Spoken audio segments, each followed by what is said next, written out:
In tonight's Daily Viewpoint, we're putting our own industry under the microscope once again. That's because CBS News investigative correspondent Sharyl Attkisson has resigned after 2 decades with that network. Reports say she grew frustrated with what she saw as the network's liberal bias. Sources reveal that Attkisson felt like her work was no longer supported and that it was a struggle just getting it on the air. At the same time, Attkisson's own reporting on the Obama administration had led the network executives, at least reportedly some of those network executives, to doubt her impartiality. Though those same executives didn't seem to have an issue when she aggressively reported stories during the Bush administration.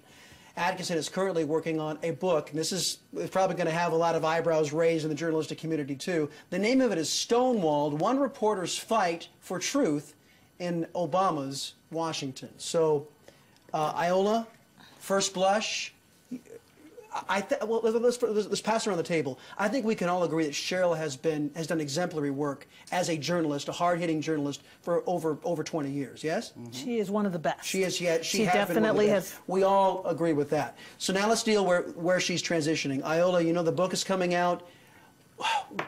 What do you think is going on here? I think it's a great way to sell books. You think that said, yeah. You know, it's hard. It's hard not to think that this might be a factor in her decision to make waves at this point. Has she complained about it in the past? Has this been an issue over the 2 decades that she worked for CBS? I've never heard anything about it before, although, you know, I'm not privy to all that goes on at CBS, although I worked for the O&O for a little while.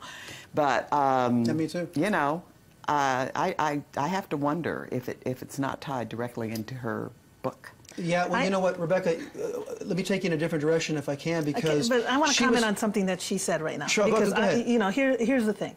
We've all worked for owned and operated stations. Right. You cannot talk about what's bugging the heck out of you inside a station with anybody on the outside. It is written in our contracts that they can can you in a minute. I know it because I worked for a Fox O&O and NBC O&O. You know that. And so it could have been happening on the inside. She just wasn't able to talk about it publicly, and she isn't talking about it now. Also, she's one of the best reporters. She is leaving a high-salaried job. This must really have bugged her to be able to resign to this point. And I think that, yeah, there's probably going to be more on the story. Yes, she's writing a book. It's probably going to sell books. It's probably going to get her speaking engagements, too. There could be that reason. But in the end, she's one of the best journalists in the country. Excellent reporter. This got on my radar screen back in 2009 when she hit talk radio, and she was doing initial reporting on the Fast and Furious scandal, which many of our colleagues in the mainstream press ignored. She, at CBS, pushed it, did a lot of investigation, and broke a lot of news in the Fast and Furious scandal. And she told a story about getting cussed out by some of the underlings at the Obama White House and was very open about it.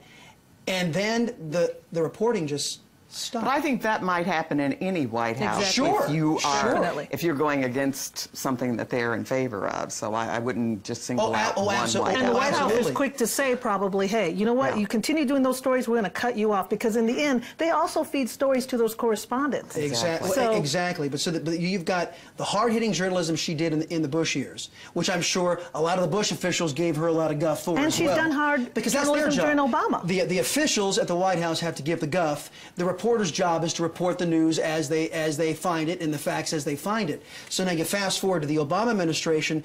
She gets reprimanded by this White House, and then all of a sudden the reporting on Fast and Furious stops. And she starts to talk internally, and that's where all these reports are coming from, folks. She's getting, these are outside sources interviewing folks that are keen on her. Again, it's sources. You know what? Clued into We're going her to wait to frustration. hear what she has to say, because you know what? She has not written, she probably hasn't signed anything where she can't talk about it, so she's going to talk about this. Sure. And I think we wait for that, because right now there's so many sources saying so many things. Who knows what's the real story? Yeah. The bottom line is she did an excellent job during Bush. She has done an excellent job during Obama. And why she's leaving, maybe it has to do with her book. Maybe she's just tired about the whole system. But you know what? I'm proud that she's leaving. If she doesn't like it, leave. Does bias, and I'm not saying There's liberal bias everywhere. Come on, we have I'm bias saying right does here. bias exist in our industry? I'm talking either left or right-wing bias. Does Of it course, exist? I mean, look at Fox, bias that way, and then you look at CNN, they got their way. Of course it exists. It's what brings in money. Now you have some anchors that are being told, But that's and I not know, journalism. Of course it isn't journalism, but you know, I mean, they're doing it because people like the opinions. Why are we here? Because we give our opinions. Sure. And I know, I mean, I am still a reporter.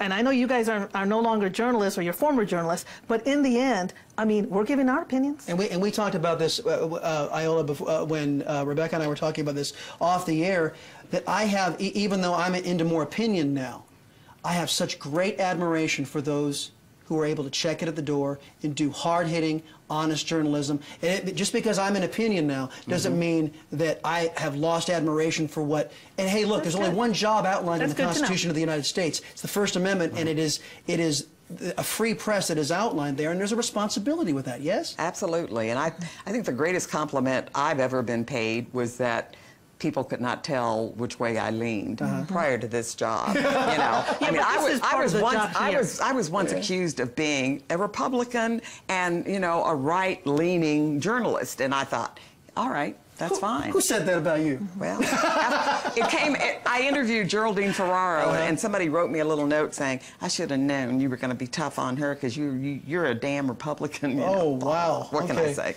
All right, coming up, just the word colonoscopy is enough to make, well, most of us cringe. It does me. But we're showing you a new, less invasive method, so stick around for that.